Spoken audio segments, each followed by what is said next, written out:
நூல் விலை உயர்வை கண்டித்து சத்திரப்பட்டியில் 4வது நாளாக நீடிக்கும் வேலை நிறுத்தம் காரணமாக ரூபாய் 12 கோடி உற்பத்தி இழப்பு ஏற்பட்டுள்ளது.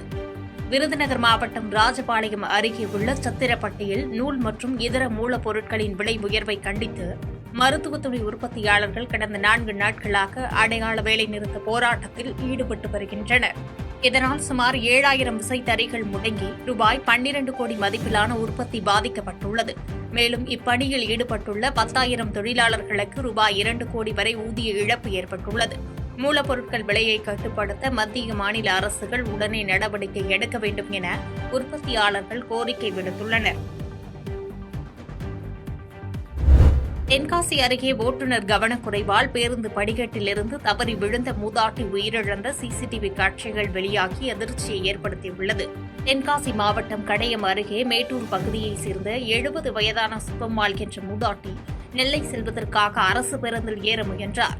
அப்போது அவர் முழுமையாக ஏறுவதற்கு முன்பே பேருந்து இயக்கப்பட்டதால் நிலை தடுமாறி படிக்கட்டிலிருந்து கீழே விழுந்து சம்பவ இடத்திலேயே உயிரிழந்தார்.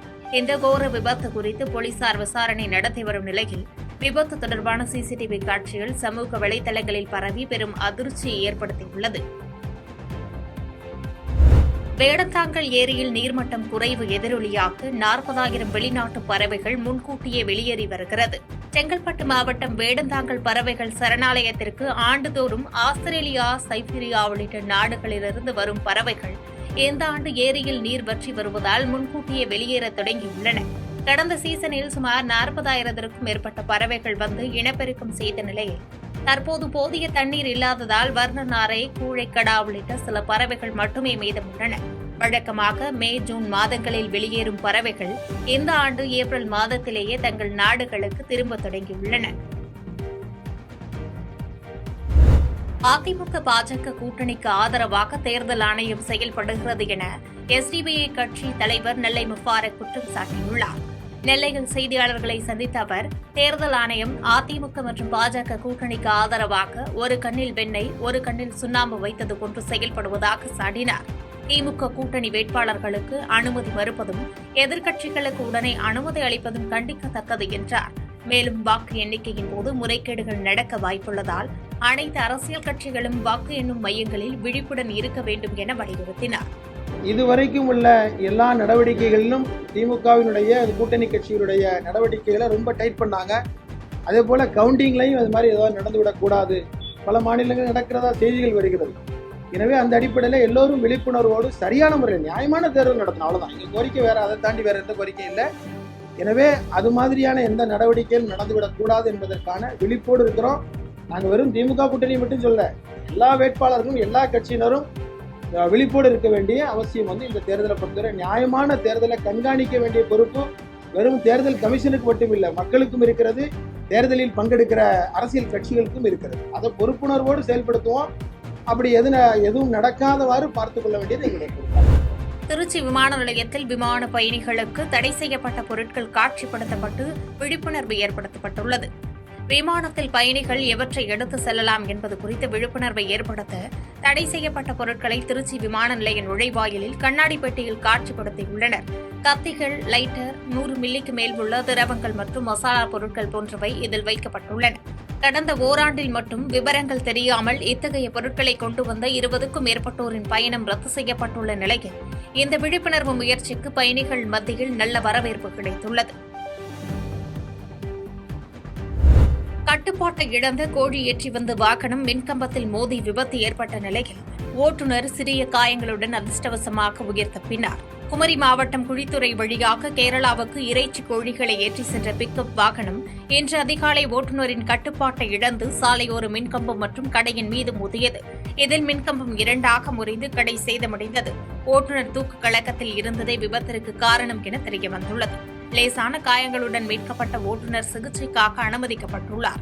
இந்நிலையில் விபத்தின் பரபரப்பான சிசிடிவி காட்சிகள் தற்போது இணையத்தில் வைரலாகி அதிர்ச்சியை ஏற்படுத்தியுள்ளன. தேர்தல் வாக்குப்பதிவுக்கு பிறகு திமுக தோல்வி பயத்தில் இருப்பதாக தாவேக இணை பொதுச் செயலாளர் நிர்மல்குமார் தெரிவித்துள்ளார். தமிழக வெற்றிக் கழகத்தின் இணை பொதுச் செயலாளர் CTR நிர்மல்குமார் சென்னை விமான நிலையத்தில் செய்தியாளர்களை சந்தித்தார். அப்போது 2026 தேர்தல் வித்தியாசமான தேர்தலாக நடந்து முடிந்து இருக்கிறது என்றும், தோல்வி பயத்தில் திமுக பல இடங்களில் வன்முறையில் ஈடுபட்டது என்றும் தெரிவித்தார்.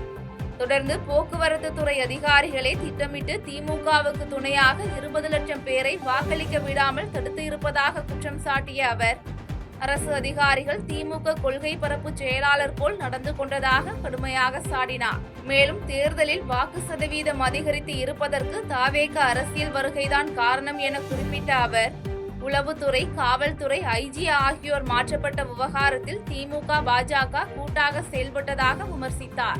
மக்கள் தான் நீங்களே பார்த்திருப்பீங்க, ஒவ்வொரு இடத்துல வாக்குப்பதிவு எப்படி நடந்திருக்குன்னு, மக்கள் எவ்வாறு வாக்களிச்சாங்கன்னு. இது போன்ற ஒரு தேர்தல் நீங்க பார்த்திருப்பீங்களா?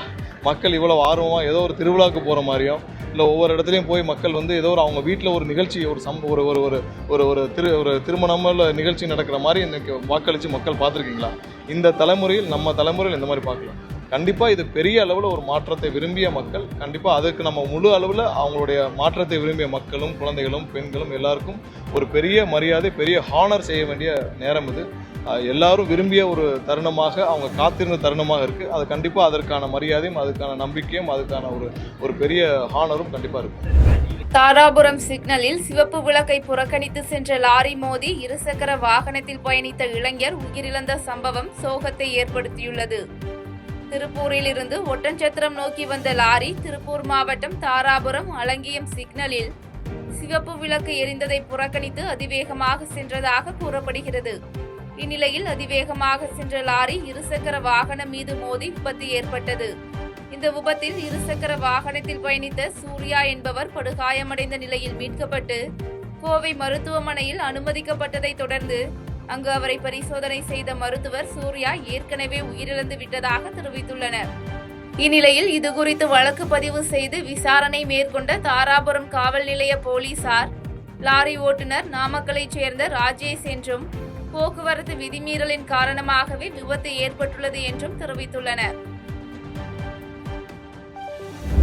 இருசக்கர வாகனத்தில் சென்ற இளைஞர்கள் எதிர்பாராத விதமாக சாலையை கடக்க முற்பட்ட பெண்ணின் மீது மோதியதால் பெண்ணின் உறவினர்கள் இளைஞர்கள் மீது தாக்குதல் நடத்திய சம்பவம் அப்பகுதியில் பெரும் பரபரப்பை ஏற்படுத்தியுள்ளது. கள்ளக்குறிச்சி மாவட்டம் சங்கராபுரம் அருகே உள்ள அரும்பாரம்பட்டு கிராமத்தில் மாரியம்மன் கோயில் திருவிழாவை முன்னிட்டு ஆடல் பாடல் நிகழ்ச்சி நடைபெற்றது. இதனை பார்க்க வந்த பக்கத்து கிராமமான வடமாமந்தூர் கிராமத்தைச் சேர்ந்த இளைஞர்கள் நிகழ்ச்சியை பார்த்துவிட்டு இருசக்கர வாகனத்தில் வீடு திரும்பும் போது எதிர்பாராத விதமாக சாலையை கடக்க முற்பட்ட பெண்ணின் மீது மோதியதாக கூறப்படுகிறது. இதனால் பெண்ணின் உறவினர்கள் இருசக்கர வாகனத்தில் வந்தவர்களையும் அவர்களின் நண்பர்களையும் சிரமாரியாக தாக்கியுள்ளனர். இந்த தாக்குதலில் காயமடைந்த 6 பேர் கள்ளக்குறிச்சி மாவட்ட மருத்துவக் கல்லூரி மருத்துவமனையில் சிகிச்சை பெற்று வரும் நிலையில் தாக்கியவர்களும் காயம்பட்ட நபர்களும் வெவ்வேறு பிரிவினர் என்பதால் பதட்டமான சூழல் நிலவி வருகிறது. இதனால் அப்பகுதியில் போலீசார் பாதுகாப்பு பணியில் ஈடுபட்டுள்ளனர். செய்திகளை உடனுக்குடன் தெரிந்து கொள்ள கீழ்கண்ட கேபிள் மற்றும் டிடிஎச் நெட்வொர்க்குகளில் எம்நாடு செய்தி தொலைக்காட்சியை காணுங்கள். பாதகம் செய்பவரை கண்டால் நாம் பயம் கொள்ளலாகாது பாப்பா. மோதி மிதித்து விடு பாப்பா, அவர் முகத்தில் உமிழ்ந்து விடு பாப்பா. அண்மை செய்திகளை உடனுக்குடன் தெரிந்து கொள்ள இணைந்திருங்கள் எம்நாடு தொலைக்காட்சியுடன்.